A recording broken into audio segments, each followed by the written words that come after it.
So We went with the amazing. kids and my mother, and we had such a good time. Oh, It's it was so great. amazing. It So really amazing. is. The launch pads. Hey, Patty. So, oh, Mr. Pearson is here. So I have 6:01. So are we ready to go? Yes. Okay, give me Okay. 1 second. All right.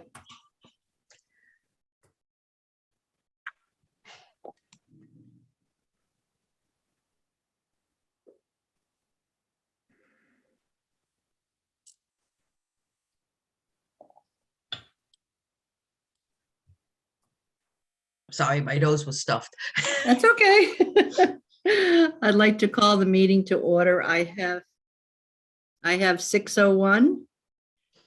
Could we have a roll call, please, Mrs. Martin? Catherine Patino, Here. David Florio. Here. Donna Colunian, Here. James Pearson, Here. Craig Levis. Here. Don Cowart, Here. Harold Sands. Okay. I Harold's guess we have next to- door. I'm sorry? He's next door, so he'll be on shortly. Oh, okay. All right. So this is a workshop for our FY23 budget, and I will turn the proceedings over to Mr. Levis. Okay, I'm going to try to share my screen here. It's always an adventure. Mhm. Here we go. Okay, can you see that? Let's see. So I put together a little slide presentation, very brief, to cover. Obviously, tonight, if you had a chance to look at the budget that we've presented, again, it's still preliminary, but if there's any questions, please feel free to ask the questions. But these are some of the areas that we've been working on over the last week. So I just titled it as budget developments. This has been uploaded. It was just completed today. It's uploaded to your documents. I can also make hard copies for you, and we'll post it on the website. So what I did share with you, and let me start off by the second bullet. I know Mr. Pearson had asked for the personnel. I promise we'll get that.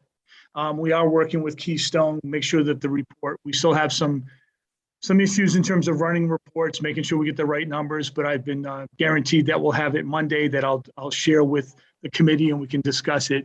And that's going to be a list of, salary and benefits by title, by the full-time equivalency, and also the account number. So it'll be, numerous pages of information, but I that's a fair request. I know it's been asked for in the past. We need to pull that. That's how we develop our salaries when we roll them over. But again, I'm not trying to come back with an excuse where they're working, our Director of Human Resources, Margaret Card, and Mr. Sands, our Director of Finance, have been working with Keystone to get this. So we'll have that to you Monday. What I did share with you is a document. I can come back and pull it up. We met with Mr. Sands, Mr. Coward has met with our building principals. I think we had some meetings the last time we discussed this. And we've asked them for requests. I gave you a list of, and it's ongoing because meetings took place yesterday. We revised it. There's requests close to almost $1 million. They have not been added into the budget. I sent an email out to our administrators that tomorrow we'll be sending them out a document to help prioritize from a high priority to a low priority, the staffing. We know we're at already 5%. That we did not include our maintenance requirement in that, and to add another $1 million. We know that there's only so much that the town can levy the taxes on, and we are aware of that, but I just wanted to show you that this is a process we go through every year, and this is a raw request, and they've cut down from what they were originally looking at. So we still need to work on that to go over that. I want to talk about capital improvement plan and lists. So, obviously with the snowstorm and, Mr. Hill is working on that. He and I met, I believe it was yesterday or maybe a Tuesday, Monday also on this. So we are going to come back next week with a plan. So not just a list, but a plan, but a couple of things that are key that we've talked about on the capital improvement list and plan. So obviously we removed the Tioga sewer. That sewer was completed. We also need to prioritize Western Coventry well. You know, we know there's been issues with that. We had issues recently. He's looked at this and feels that not only do we need a new well, but it currently has an iron tank. And that's part of the reason for the sentiment, even with the filters and the pumps, that we need a steel tank. And we'll give you more concrete numbers, but I just want to say we need to move that to the top of our list. And we're gonna have to find a way to do that no matter what. That's approximately $70,000 to $80,000. Obviously, we'll get a better estimate. The other part we need to look at is, and I don't know if you remember with DEM, when we did the issue with Tioga, they also had looked at and made a statement about anywhere else where we have sewer lines, we should look at tying in. And I'm not saying we're gonna tie in. What I'm saying is I think we need to take a good hard look. I know those sewer lines are now owned by the town. They've been turned over by the town. But that's something Mr. Hill, you know, asked a lot of questions about the septic and the pump house and just a long line that the lines go to the pump house. So he has some concerns. So we're going to take a look at that, but I want you to know that may become a priority. I have no idea of the cost, but that's something that we're looking at. If that was to go, we'd be in, you know, it would be a significant cost if we don't really, you know, take a hard look at it and put it on our list. There'll be some other movement, but he felt very comfortable being in the district, going around the buildings, looking at the capital improvement list, that a lot of those needs that have been on there are accurate needs. So, but we will have a plan, not just a list with timeline, but we'll have more of a plan around how we might be able to go and attack this. We know we have incredible capital needs. I mean, I was disheartened this morning watching the news at 4:30, happy for Warwick, but they're looking to go do 2 high schools, $354 million, you know, and it's just, you know, my gut just twists when I hear this stuff, because I don't know, unless you're in our schools every day, we have heating issues in our schools every day. It's not for lack of us trying to work. We have our own HVAC person. We have other companies coming in, but that's just one little area. You know, we know we have leaks in certain places because some part of a roof is new, but the other part is old, and where they come together, and, you know, we've had lots of issues. So, and the last thing I want to talk about when it comes to capital improvement is housing aid. And I think we'll put this on the agenda for a school committee meeting, but we had discussed before, there are 2 communities in the state, Portsmouth being one, and I can't remember the other one. Mr. Sands reached out to all the directors of finance or business managers in the districts and asked, you know, how do they deal with housing aid, right, in terms of with the town. And there are 2 communities where all the housing aid goes back. And we understand fully if a bond goes out, that housing aid is used by the town for debt service.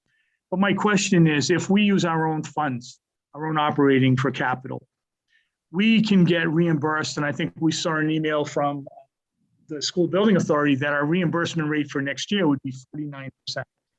So if we were to get the $1.6 million that we need to add to make our maintenance requirement, and we get a reimbursement rate, we can turn that 1.6 into over $3.2 million, right?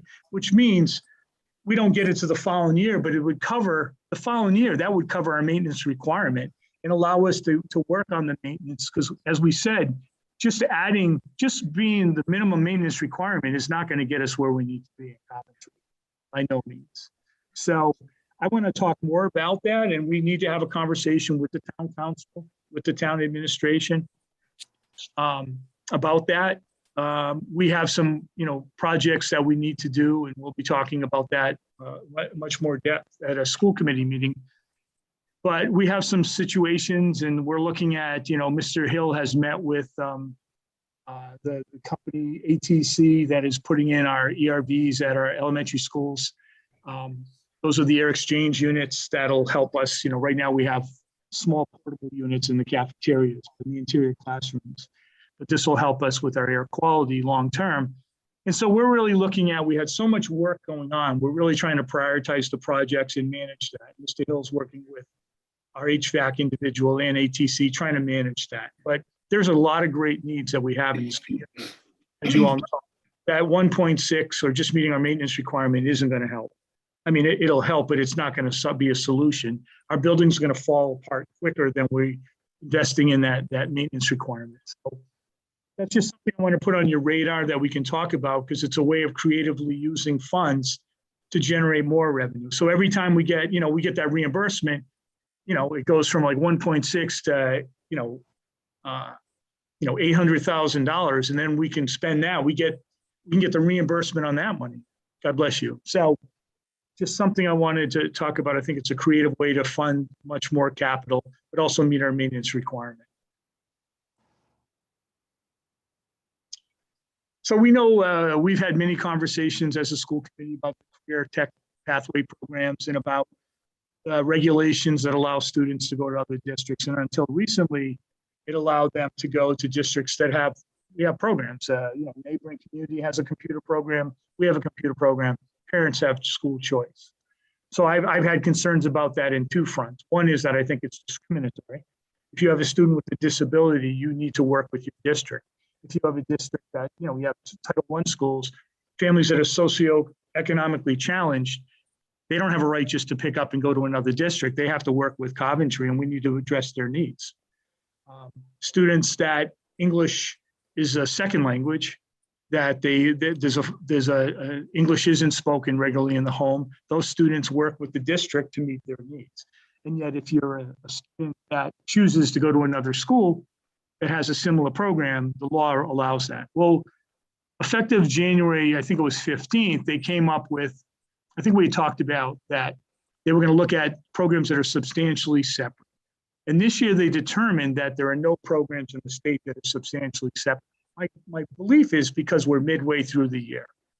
But they've also allowed students to apply to schools next year that have programs we feel are substantially separate. So RIDE just came up with an appeal process.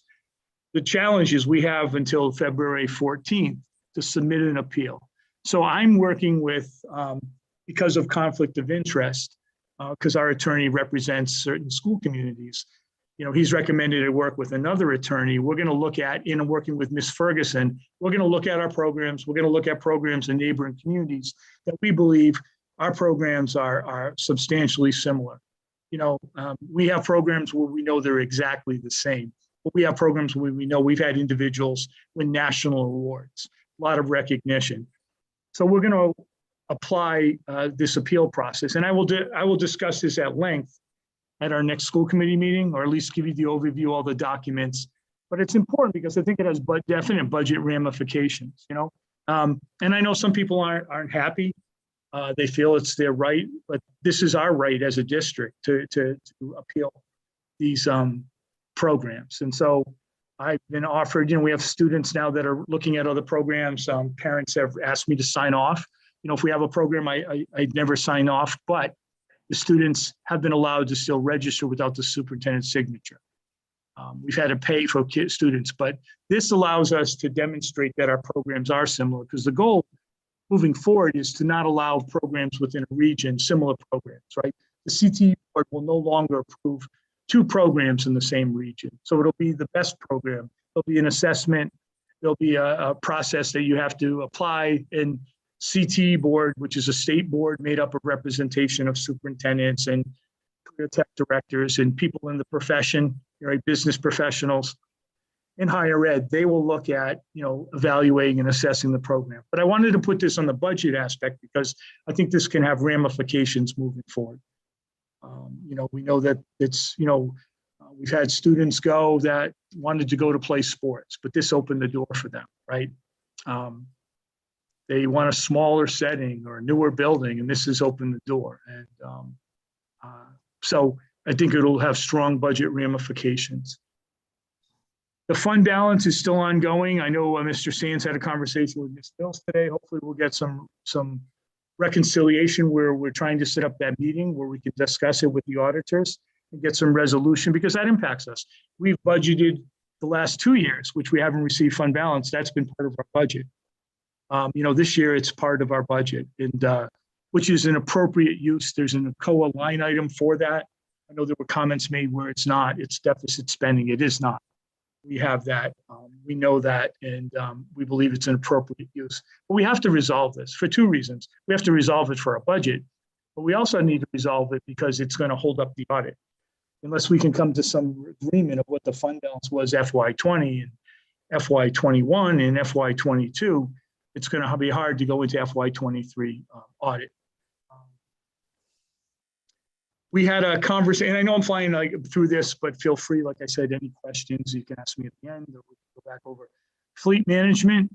I think you received my email that and the reason that we weren't able to have school Monday was because we weren't able to clear and ensure safety, especially sanding for the morning of Monday return.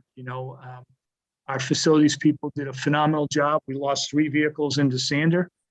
Unfortunately, we had the newer vehicle, which is like a 2015, and our 2 new trucks and with plows. Our guys, like I said, did a phenomenal job. During the blizzard, they had to stop because there was visibility was 0. But again, we've seen the impact. You remember the comments about, what are all those junk vehicles doing at Oak Haven? We said those are our vehicles. So we had a really positive meeting today with Enterprise, is the fleet company that we lease vehicles from. And we're going to look at moving forward how we could replace on an ongoing basis our fleet, because we need to have, up-to-date vehicles for safety, but also to maintain our properties during times of storm. So we had a real positive meeting. That's something we need to look at. And the budget ramification is we're going to have to look at an amount to have put in every year so that we can, over time, replace our vehicles. The positive is that the resale value on our vehicles is extremely high. Right now, vehicles, as we know, are extremely high. But when you look at the difference between the past, the price, and the resale value, there was a larger gap than there is today. So on the positive side, we'll be able to receive more funds when they, I believe it's every 3 years that we'll turn over vehicles. But we need to continue to add more to our fleet. Like I said, right now, out of like 8 vehicles, we have 3 that are 2 are new and 1 is 2015. The rest are from the 90s, 1980s, donated vehicles. They're all in their last leg. So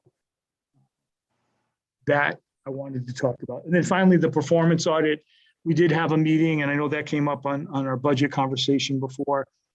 So there is an aggressive timeline, I believe, and Ms. Patno, you can help me if I'm wrong, but I think we were talking about the steering committee. There's a survey that just went out today. I'm going to draft a letter to make sure that people understand that it's a legit survey and why.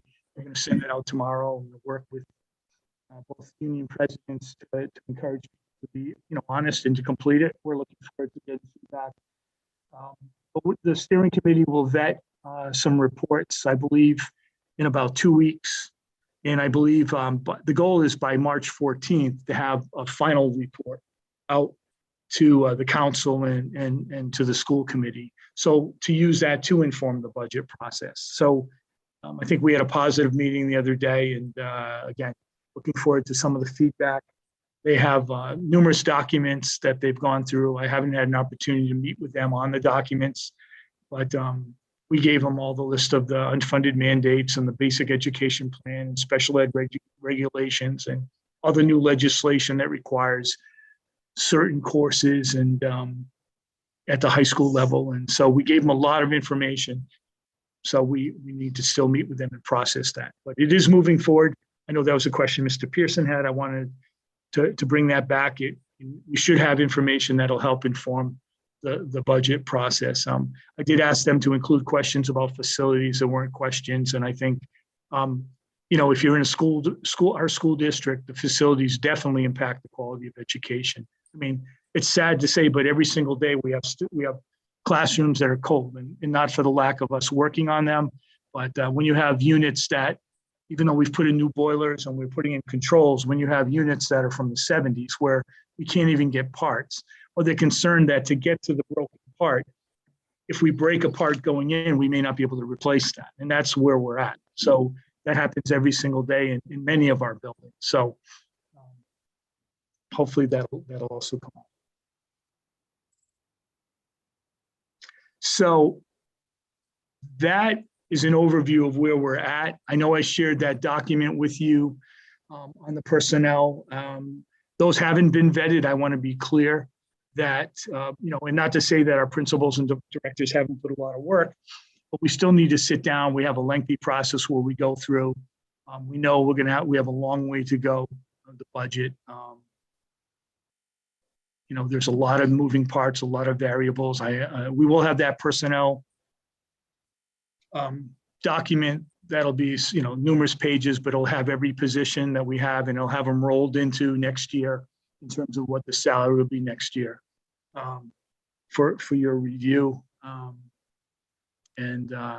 So I will open it up to questions. Again, I try to highlight the key areas that we've been working on this week. I think next week we'll have a much more, we do have an aggressive timeline. We need to get something to the council, I believe, by February 24th. We'll need you to vote on a budget before that. So, we're not sitting and resting, we are being aggressive, but we also, there's a lot of variables that still will come into play after February 24th. We'll know better about our healthcare and some enrollment numbers. And, I think the positive thing moving forward is the whole harmless with the governor's budget, though there are school districts who lost funds because of it, and they're pushing to get those funds back. So, until it's voted on by the legislature in June, this is our best, number, the best number we have to work with. Hopefully that they'll support the governor's recommendation. So I will open it up. Mr. Sands, Mr. DeVerner is here, Mr. Coward. If you have any questions. Thank you, Mr. Levis. We'll start with Mr. Florio. Any questions or comments? Thank you, Madam Chair. Craig? Mr. Levis? Mr. Levis? Yes, Hi, how are you, Mr. Levis? I'm good, Mr. Florio.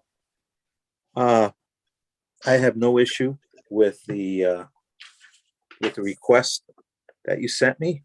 I have no issue at all. I think the positions are well-deserved, and I think we need them, considering what we've been through and COVID and all that.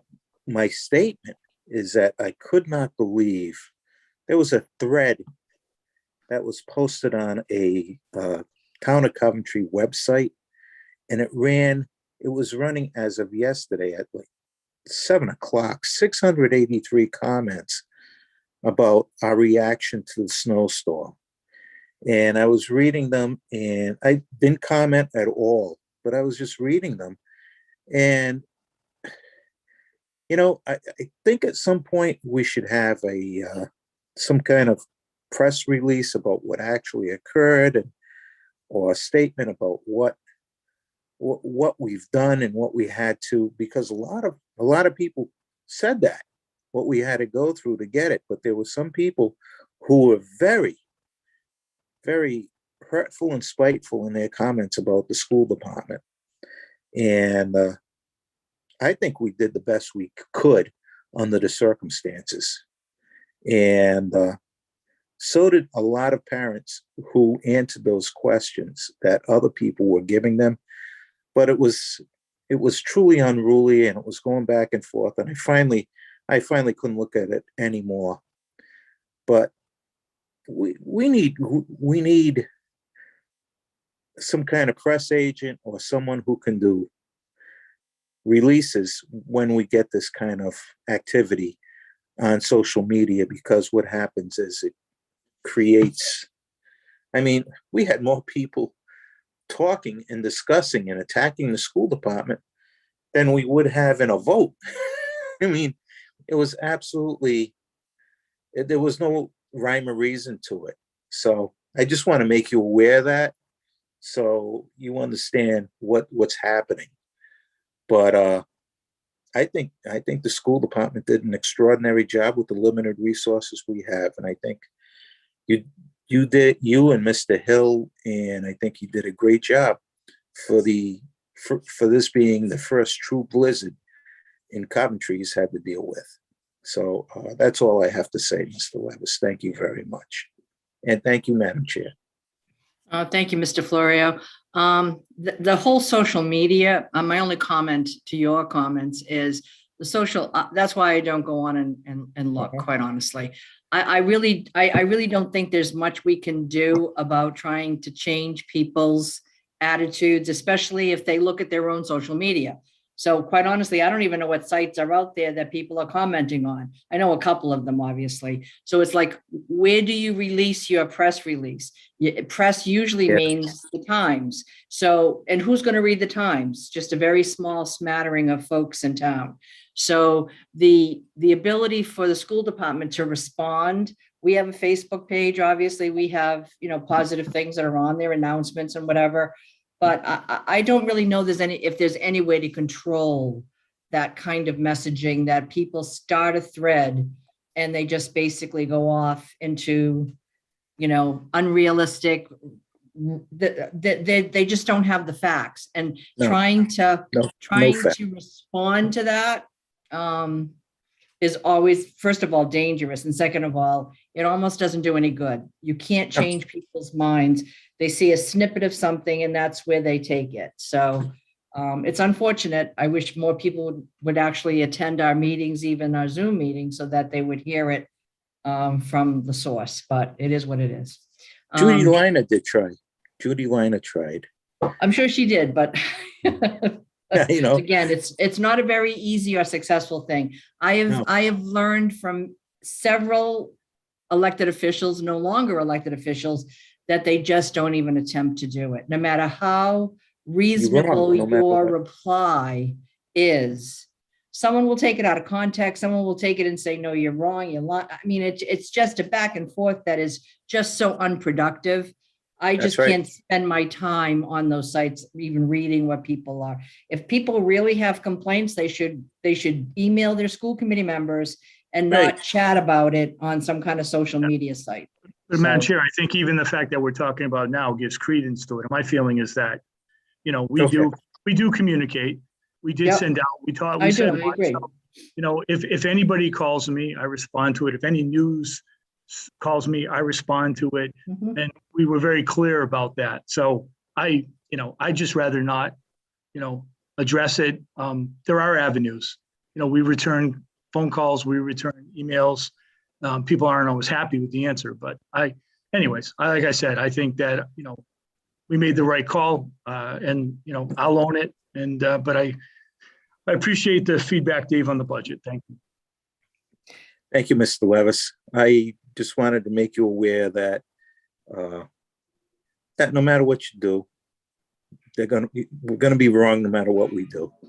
So we just stay focused and move forward.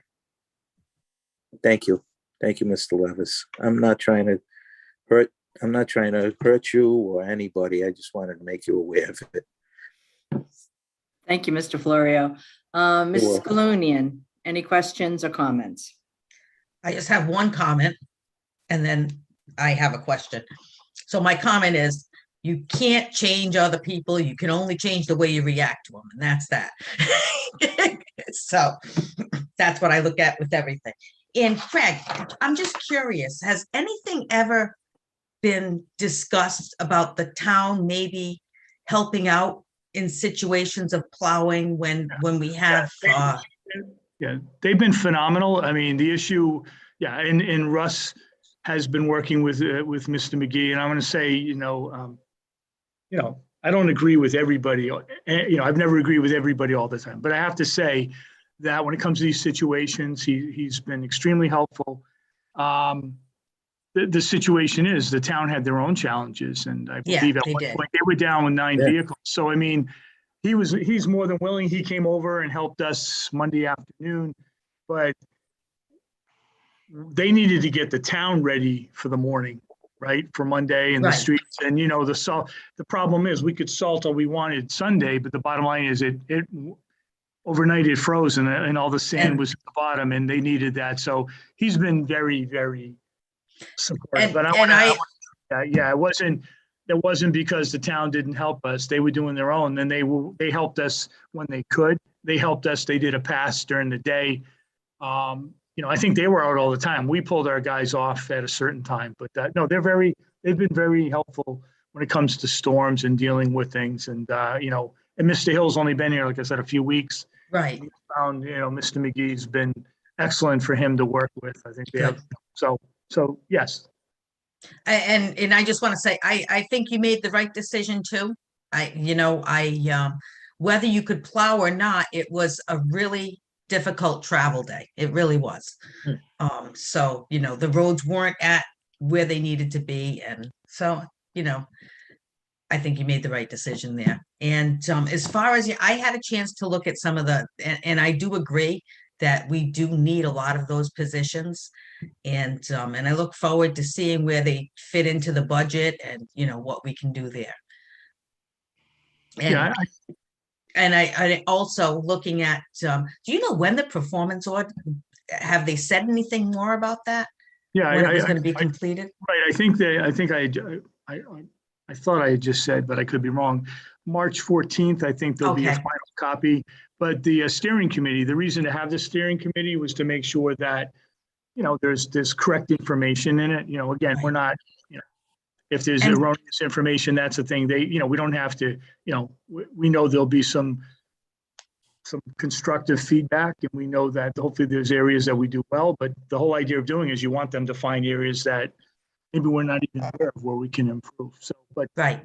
bet that we'll have a chance to look at that. And then March 14th, it should be back so that you should be able to have a final copy of it. So, Okay. And I do agree with you as far as the career in tech. If we do have the same classes, the same courses, there is no reason why someone else should go to another school. If we've got the same thing here and it's, the same quality, I agree with you there. So that's all I have to say. Thank you. Thank you, Mrs. Clooney. And Mr. Pearson? I have no snow comments. But I do have to follow up on this career in tech.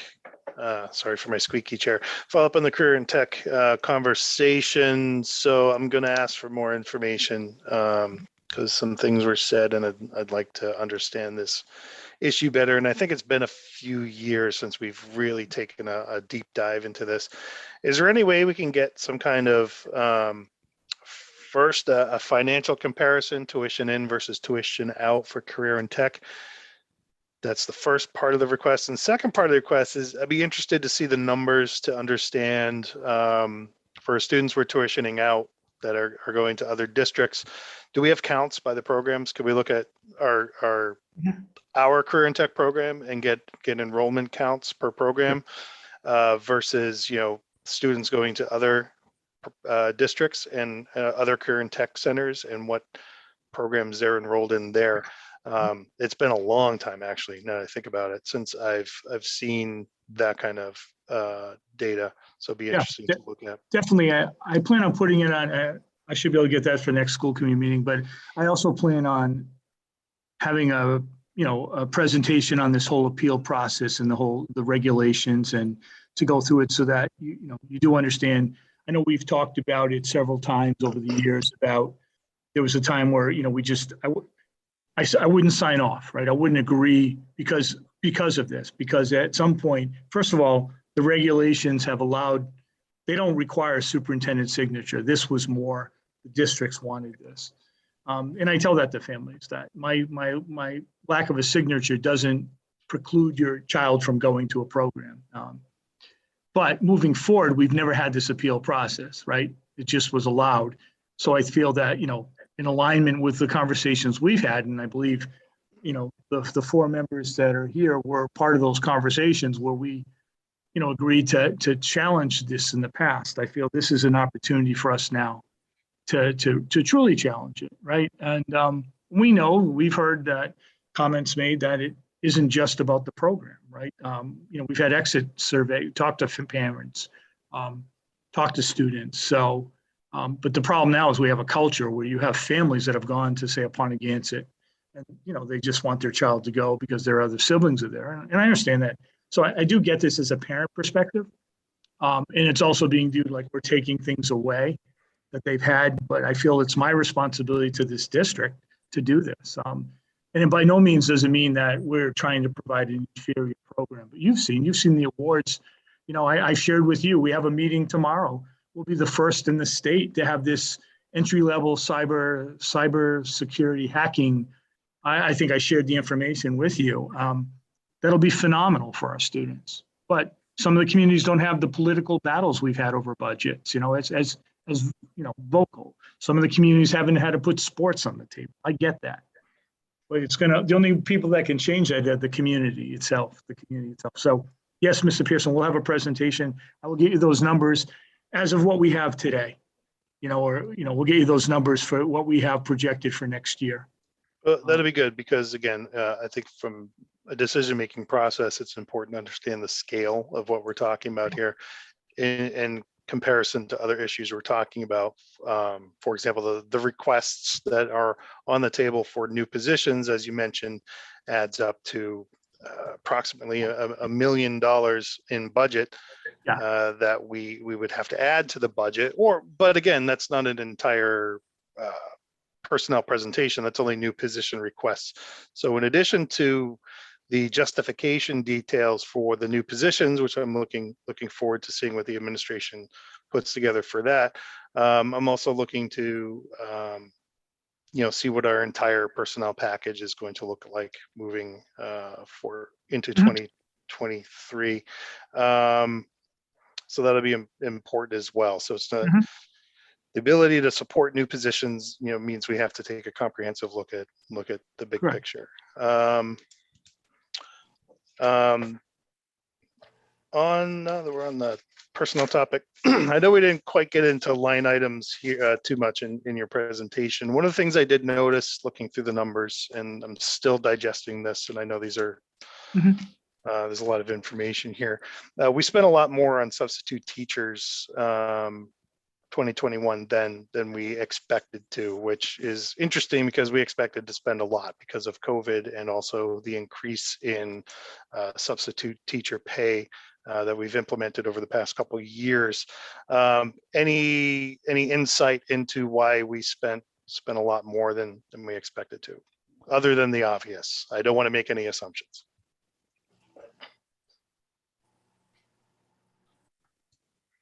Everybody's on mute. I think it's Yeah, I was on mute. I think it's, it kind of, go ahead. Well, I was going to say it is.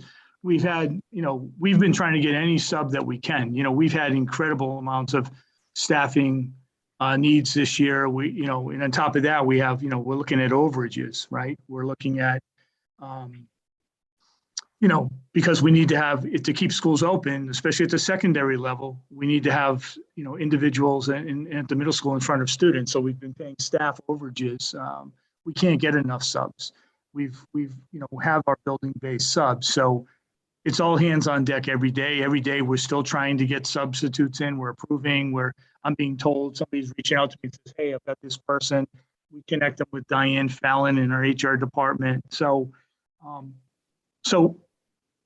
I think that a positive note, though, is that we believe that we can use appropriate use for coverages, because part of it is maintaining the level of services, that we might be able to use some of our ESSER funds to cover additional, COVID-related substitutes. So we can identify a teacher who was out due to COVID. We might be able to cover that. If we can demonstrate that a teacher was covering a class for a teacher that was COVID related, we can utilize those ESSER funds for that. So what you might see is us being able to offset some of that budget moving forward. And we can do more. I'll be honest with you, I haven't looked at the numbers exactly to match every substitute with the COVID, but I can tell you the number of staff that we have out on a daily basis. Well, the last couple of weeks, it's going down drastically, and you can go check our dashboard and you'll see it's going down, but we've had significant numbers of individuals out. I'll give you an example. At the high school, we have probably 9 or 10 individuals out that are out in long term, and it has nothing to do with COVID, just some serious conditions and things that have happened, and we need to cover them every single day. And that doesn't even count the COVID situation. So, but I don't think there's, the anomaly would be, I believe it is what we're dealing with right now, the situation. So. And I'll also add, Craig, I think we're hopeful that we'll see some relief there, since at the beginning of the year, we were putting out a lot of people as close contacts. And now that they've changed the Monitor to Stay program, people who are not symptomatic can stay in work and just monitor their symptoms. In the beginning of the year, that wasn't an option for us. So for any teacher who tested positive, if he or she came into contact with anybody in the building for 15 or more minutes cumulatively in the course of a day, they were identified as a close contact and they were out for the entire quarantine period. So from September, when we started the year, end of August, all the way through the first week of January, that was the practice. Now that that has been discontinued, I hope we'll see some relief in that area. And also with the positivity rates decreasing and the number per 100,000, hopefully we'll see some relief there. But yeah, that COVID's a big part of it.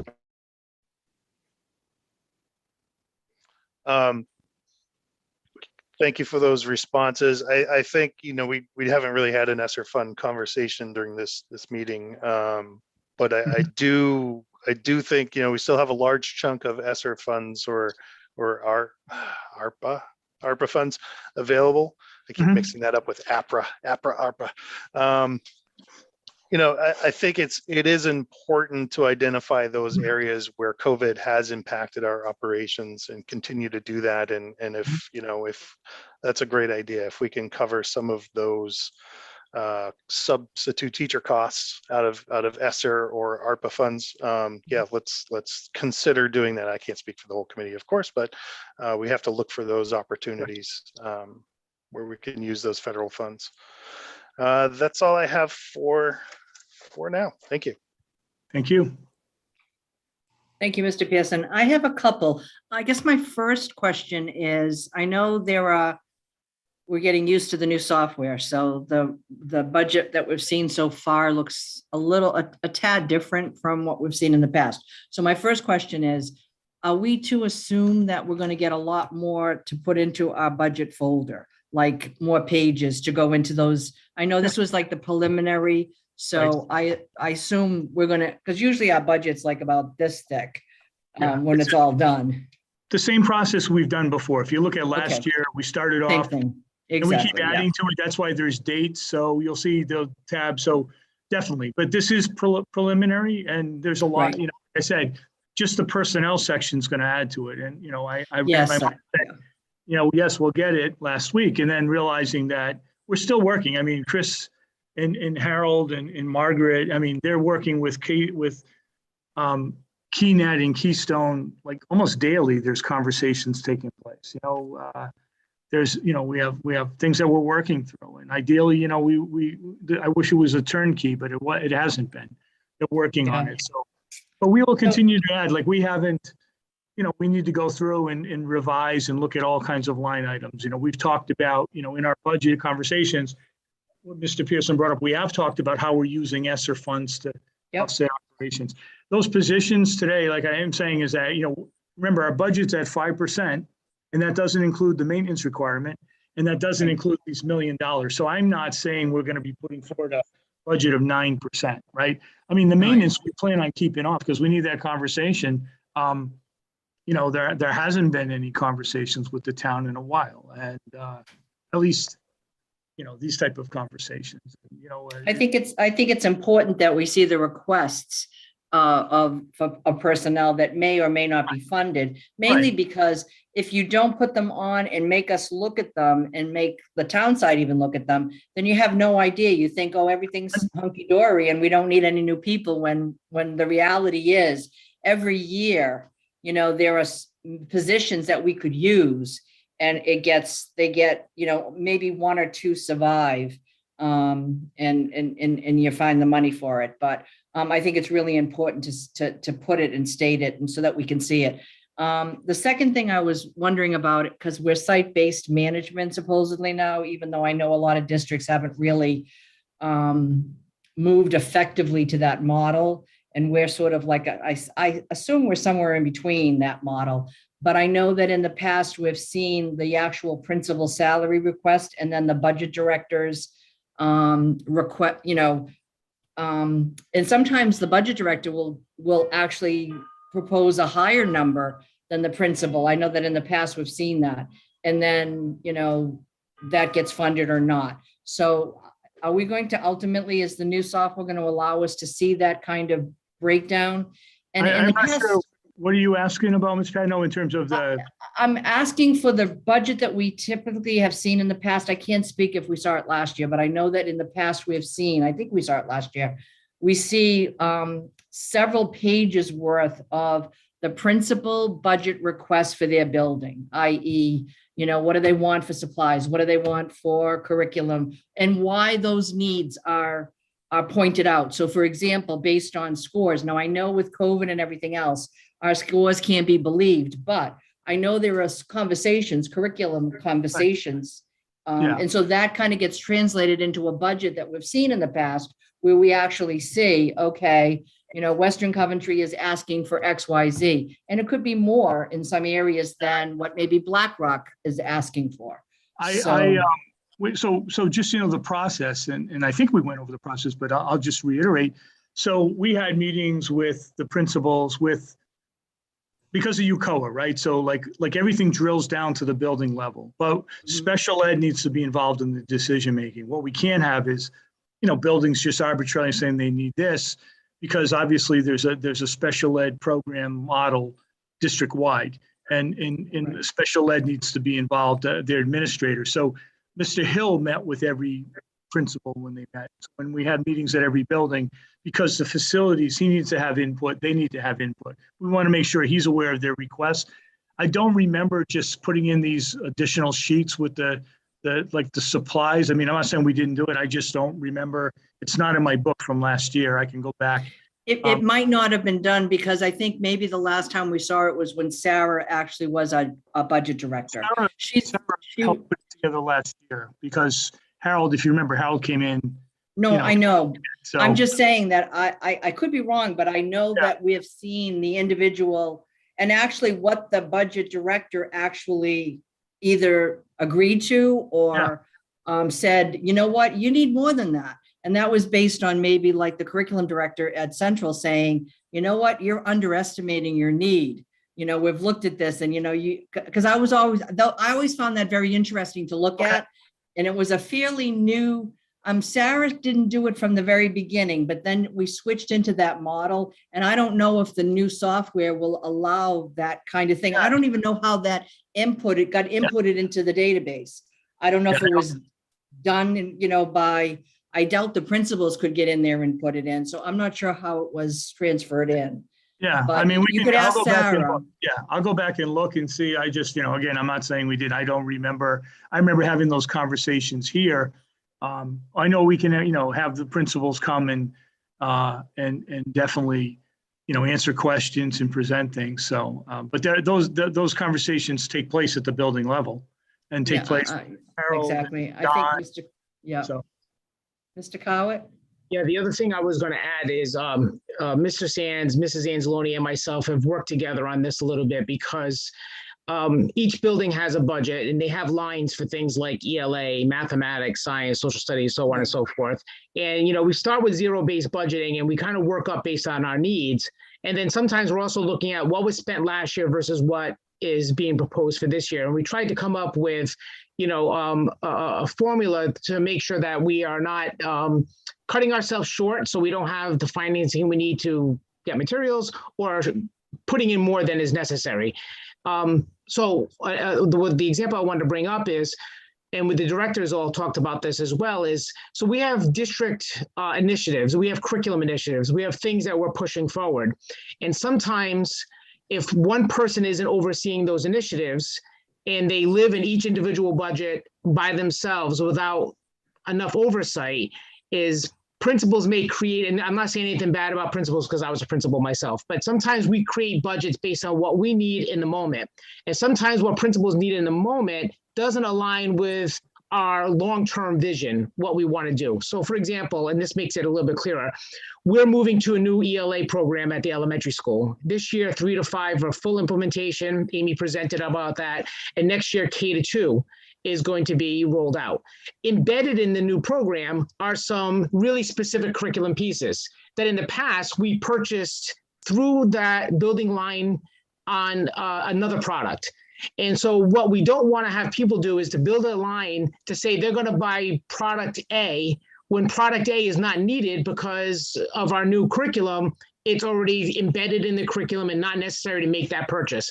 Because that's happened to us before. We've purchased things at the building level that we've brought into the district, and then a year later, we're switching to a different program. We're switching to a different approach, and now we have things that are not useful to us anymore. So we try to set like a district vision and try to have a little bit more oversight. And so some of the things that would typically be in that building budget that you're talking about, we're going to try to keep tight at a more centralized level. And that also helps us with purchasing, because now we're purchasing in bulk all at one time, and then we can have it drop shipped to the building, but we can have a little bit more control over what we're getting and how we're spending that money. So that's just a little bit more information about that. And we can tease that out more, even in terms of like materials, supplies. There's not a ton in their budget, right? There's personnel, there's materials, there's supplies and curriculum materials. Other than that, everything sort of is already sort of accounted for. And then the last thing you mentioned was about personnel and having that personnel saved and so you could see that document. The thing about that that's important is we may not be able to fund something this year, but we have historical record that we've asked for it. And sometimes a position is asked for and we'll do half of what was asked, or we'll try to cover it with different people to see if we can make that work. And then we find out it doesn't. And it's good to have a historical record to say, this school has asked for this position for the last 3 years. We've been trying to make do with the last 3 years, but it's just not working out, or it's maybe not feasible. Maybe financially, it's not even smart. So to your first point about having the jobs and positions listed out, I agree with you. It's good to have them on record, even if they don't all make it through to the final budget. Thank you. Yes, my memory, I don't have all my budget books saved or anything. I assume they're still at central administration, but during COVID budgeting, so FY 22 and 23 now, I think, all bets are off. We're kind of, using APRA funds, ESSER funds, whatever. So I don't think we probably saw that information the same way in the budget book, but pre-COVID is what I'm talking about. And it could very well have been that there was a special section, like a tab, that had the principal requests. I don't know how they submit them to central office. Do they have Excel sheets or something? And then that was somehow downloaded to something that we saw, because I definitely know for several years we saw it. In fact, when it first came across to our purview, I went, oh, wow, we never saw this before. And it was very, very helpful because it actually kind of shows you the process. It's not just all from central administration that, the principals are developing their own budgets, even though they won't get everything, obviously. And that some things they've requested, like Mr. Coward said, don't make sense because there's another plan for a curriculum. I'll go back and look. Honestly, you're right. So, since our FY21 budget, right, has been COVID, right? So in March. Yeah. So it's free. I honestly don't remember that. I remember the process. I think I just want to be clear that, I feel that we're doing, and it started with Ms. Mandrelli, because prior to that, the principals really, from my understanding, didn't have a say at all. They didn't. No. Turned it over.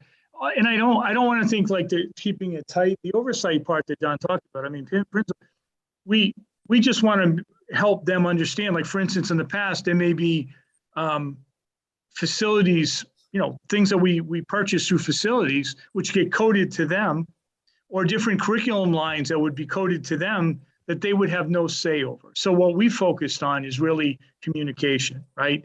Because if we're going to implement new curriculum and buy materials, they need to understand how this line item is going to impact their budget, right? So that if X number of dollars they have $30,000, just throwing a number out for materials, they need to understand that's to purchase the curriculum materials for this new curriculum. So that's where I think the oversight piece has, but it's really a focus on communication. Most of our budget's in personnel, right? So most of the heavy lifting goes on personnel. We purchase supplies, and if there's paper and different things they need, we need to purchase that. And all we've done by having them communicate with one another and with us is that we make sure that we're all aware of what the needs are. As Don said, we had buildings purchasing this and that with their building restricted. And then when we started to streamline and realize that, this needed to be part of our budget, that's when we started to say, we pick and choose as a district, what kind of programs are we going to use? So I feel that, COVID's made it challenging, but I feel like we've continued with that collaboration. We recognize that they run their buildings, they're the principal, they work with their teams to get input. One of the things we talked about, and we'll be talking about this next week, as Mr. Pearson talked about the ESSER funds, we haven't talked about it. At our next school committee meeting, we'll be coming forward with significant amount of purchases, but our curriculum teams that have been working, have identified different curriculum needs. And one of the things that was brought to my attention is, we've been working on this multi-tiered system of support. If you remember the response to intervention, we provide these intervention materials for struggling learners. We provide core curriculum that's supposed to address everybody's needs. But then we have these high-level AP classes. And while we've spent some funds on that, we really haven't supported the teachers. We've provided them training, but they have to design all their lessons and, a lot of the materials they have to make. So one of the things that we did is we had a conversation and we've added significant amount of money so that we can support, if we're truly equitable, we want to support all students, right? And so that's something you'll see. So we're trying to involve not just the principals, it's about the building and our staff and look at those needs. And we're going to do more of that with, some of the additional funds we have, surveying our staff, even surveying families. If you remember, we did that last year when we looked at summer programs to see who would take advantage, because that's something we have to do. And we had parent feedback, and we serviced a lot of kids this summer. So, we're unfortunately, some districts they're able to do a lot more innovative ideas maybe with this money. I think we've been very creative. We've demonstrated how this will offset operations, our local appropriations moving forward, which is what we've been asked to do. But we're trying to be as collaborative as we can be, understanding that, our principals run the buildings, right? But I feel that we are a district, and so there needs to be that two-way communication, understanding their responsibility to their building, but also understand the responsibility that we have as a district. And I think our administrators have done a great job doing that. So I will research that. Honestly, I wish I could say I even remember. I remember on our end, looking at the documents, I don't remember. I don't have a tab for it in my last 2 or 3 binders. So we'll have to figure out where it fit. And we'll come back to you next week with either that information, or I'll be saying, I really don't know what you're talking about, Ms. Patno. All I know is that it was something, I've been on the committee for a while, obviously, and I never saw that kind of information until actually Sarah presented it. She didn't do it the first year. In fact, it was a big surprise when I saw it the first time, and I said, wow, this is really helpful, because that just kind of explains the budget process a little bit better to us. But if you can't, if that's not doable, I was just thinking maybe it wasn't doable in the new software. I'm sure Mr. Sands will find it. So I just whatever. Mr. Sands, write that down in your book. As if you don't have enough to do. I know. I was just checking. And the second It's already thing is, written down. oh, good, thanks. Hopefully you can find what I'm talking about. And so the second thing, I'm always confused. I agree with the career and tech stuff. I admire the fact that we now have maybe an appeals process and we can do something about it. My question is, I'm always a little confused by pathways versus, sometimes I think in my head that pathways aren't really career and tech programs, because you can find them in a school that doesn't have a career and tech center. And so I guess my first question is, are pathway programs considered by RIDE to be on the same level? And do they get certified just like a culinary arts program we have, which I consider, that's basically career and tech and, Yeah. So I believe at our next school committee meeting, I could be wrong, we're going to come forward with information around the career tech in pathways. So there's the CTE programs that we have, right, that are national, that they have national standards. Then there are pathway programs that are approved by the board, this CTE board, that get approval. And then the second kind of pathways is a district can create, so they have students that have an interest in an area, they can create a pathway that isn't approved by the state, that doesn't allow us to tuition students in, but we can give a seal on the diploma that says this student has specialized in, an example is, and I think we're going to present some of those to you at our next school committee meeting. So Okay, a good opportunity to go in and differentiate the three different, but to answer your question is, for the pathways where our students can go to another community and get approval, like there's a finance pathway, just say at North Kingston, they're not a Right. CTE, but it's approved, it's 3 sequential courses, and we pay, it's been approved by the CTE board, and we pay tuition for students to go to that, right? I So see, okay. there are pathways. We can explain that a little bit more, I think, when we do that conversation, Mr. Coward, next week, just to reiterate, because we're going to be presenting to you the third option, some local pathways where, we may get approval down the road, but we want to get them up and running. We want to be able to market our 8th graders and say, hey, if you have an interest in fine arts, this is how we can pull these courses together. And the beauty is most of these courses we offer, right? It's just us connecting it together. And I'll just throw something out there too, while you brought that up, is just something to put on your radar, because it's a budgetary impact, is that we'd like to explore offering IB courses, International Baccalaureate. We think there was a creative way of doing it. I think we have incredible teachers that would be able to Yeah. do it. It's a cost to it. We might be able to be creative, and ESSER's not the solution to everything, but it's nice to think it may be. There's significant costs, but it would also be doing, as I talked before about providing the resources to our AP teachers so that they have the same access to resources that our other teachers have. It's something that we want to explore. We haven't talked to anybody about it. I think Mr. Coward might have had a quick conversation with the high school a little bit. We'd have to talk, with the union, but it's a program that allows our students, to obviously to have a credential. Again, we have incredible teachers that would be able to do this. There's a cost to it, but we'd be the only public high school in Rhode Island, I believe. I could be wrong. I know in Massachusetts- I was gonna ask if there are any other public schools. I know there There are are private some, schools. I know the private schools have that program, but I'm not aware of That'd any other schools. I mean, again, my caveat is that, I'll state I'm not aware, but I Yeah. think, again, it just offers so many opportunities. As we're pushing, like tomorrow we have that meeting on the cybersecurity hackers certification that will allow our students graduating high school, get into entry-level jobs that my understanding are paying like $65,000 a year with this type of certification. So, we just want to keep moving forward and offering incredible opportunities for our students. We're not, we may struggle. Budget process has been, ever since I've been here, has been a challenge. I mean, except for the first year where we got all day K, everything Right. else has been a fight and a challenge. And, but despite that, I don't think we have a victim mindset. We keep pushing forward. And, like I said, the most important thing is we have incredible staff. And that's the biggest part of our budget, but we're very blessed, very fortunate for that. I just have one more final question about pathways and even